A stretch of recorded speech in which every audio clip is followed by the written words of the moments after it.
Well, it is not often that I get to review or do a video manual about a camera that has never even taken a single photo before. But today that's what we're going to do, and welcome to my first of 3 videos on this, the Canon EOS Rebel T6. In this video, we're going to cover what everything on the camera is. In the second video, we're going to talk about how to use it and how to take photos with it. And in the third video, we're going to go through the menus and custom functions and show you how to set up this camera to be the exact camera you want it to be for taking the photos you want to take. The Canon EOS Rebel T6 is also called the 1300D, or in Japan, the Kiss X80. It is an interchangeable lens DSLR. What that means is that you can take the lenses off and on at any point. And it is a digital single lens reflex. It's a digital camera. Single lens means it has one lens. The light passes through the lens to the reflex mirror, up through, I think, a pentaprism in this camera. I'm sorry, a pentamirror system in this camera, to the viewfinder where you can see the light coming through the lens until the photo is taken.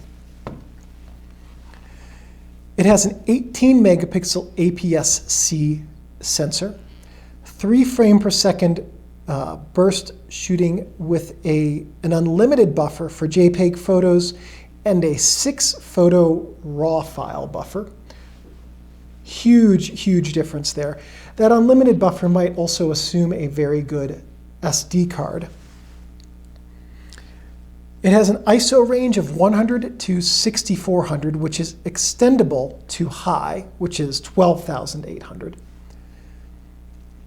1080p video recording, shutter speeds of 30 seconds to 1/4000th, and bulb, 0.8x viewfinder magnification in here with 95% frame coverage. Now what that means is, let's say that what you're looking at right now is what's going to be on the sensor of the camera. Well, that is filthy. If what you're seeing right now is what's going to be on the sensor of the camera, then what you're seeing here is going to be 80% the size of what will reach the sensor, and you're going to lose about 2.5% of the frame on each side in the top and bottom. That will reach the sensor but not be visible in the viewfinder, which gives you a little bit of room to crop in post. The focusing screen in this camera is fixed with 9 autofocus points. The camera's 9 autofocus points indicated on that screen. And the flash syncs at 1/200th of a second.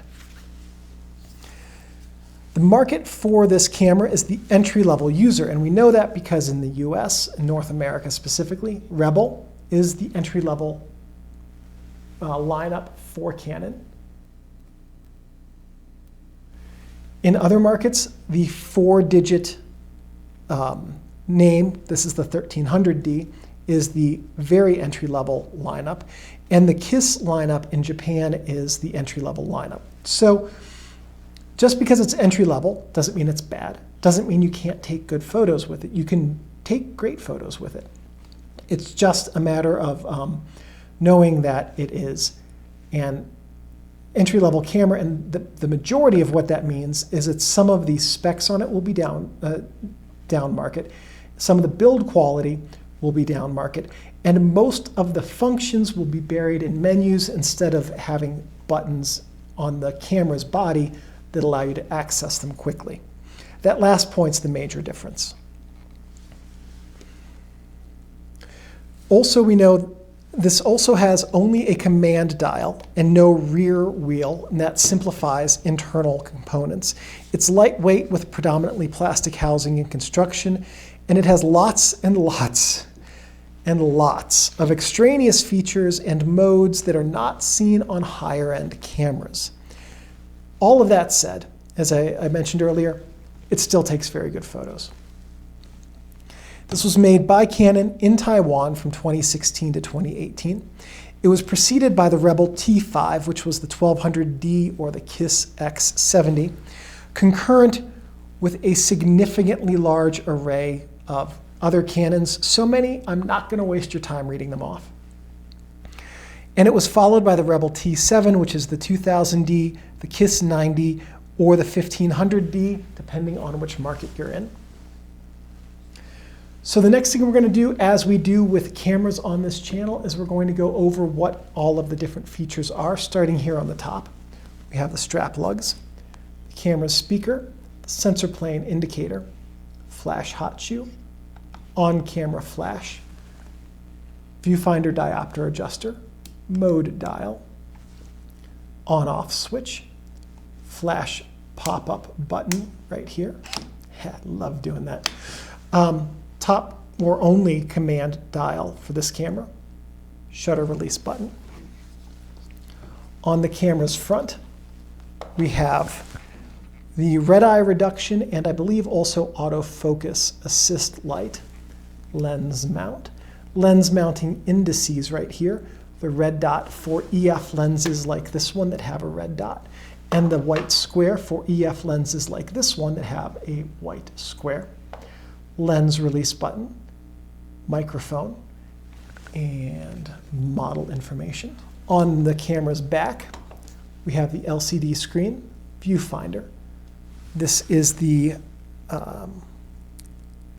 live view and movie button, your asterisk or FE lock button, AF point selection button, aperture value EV compensation button, quick control button, display button, your four-way command buttons with ISO, drive mode, white balance, and autofocus buttons, the set button in the middle for control, menu button, playback button, Wi-Fi indicator lamp, and SD card active lamp.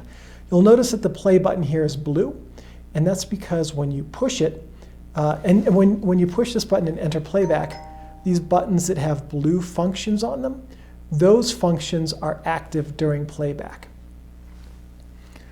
On the camera's sides, over here we have, over here, this part right here is used if you have an external AC pack for plugging it into a wall. On this side, we have three ports. We have HDMI out, mini USB, and then your remote control port up here. On the camera's bottom, we have the serial number here, certification information. Some of it is molded into the plastic. We have the battery and SD card port right here. This is the battery. This is the SD card port. So you can access both of them right here. So one quick note on the Canon EOS Rebel T6. For those of you who don't want to connect it to a computer via the mini USB port, firstly, good on you. That takes a long time to transfer data. This does include Wi-Fi and NFC capabilities, which allows you to communicate with smartphones and computers. Some things not to do with your camera. Don't touch the camera's shutter because your finger oils can cause that to not function properly. Don't touch the mirror, which can desilver it. Also, don't touch the sensor. Just generally kind of don't touch things that aren't on the outside of the camera. Also, don't leave your camera in your car because it is a plastic camera, and if your car gets hot enough, that can warp the plastic and cause the camera not to function properly.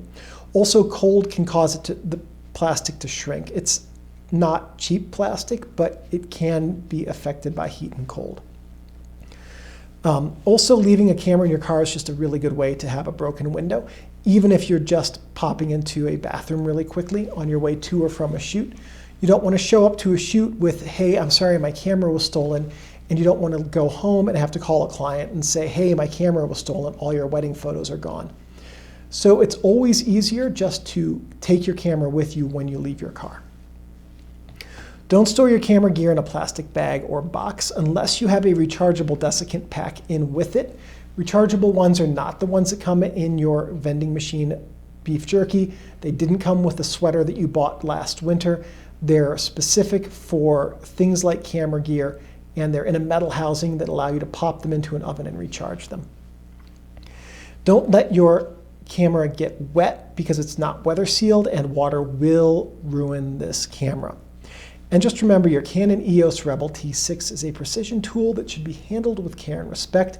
And as long as you take care of your camera Your camera will take care of you. So that's what everything on this is. In the next video, we're going to look at what everything does and how to use it to take photos. Thank you for watching this video. Please give me a thumbs up. That lets me know that I'm on the right track producing content which is useful and helpful to you. If you have any questions or comments, please leave those in the comments section below. I'm pretty good about checking these every couple of days and answering questions. If you have any suggestions or ideas for future videos, and if I have the technical know-how and equipment, I'm more than happy to make those. One last thing. Thank you everyone for watching, and I'll see you in the next video. I gotta get up, Steinbeck. I have to turn off the camera.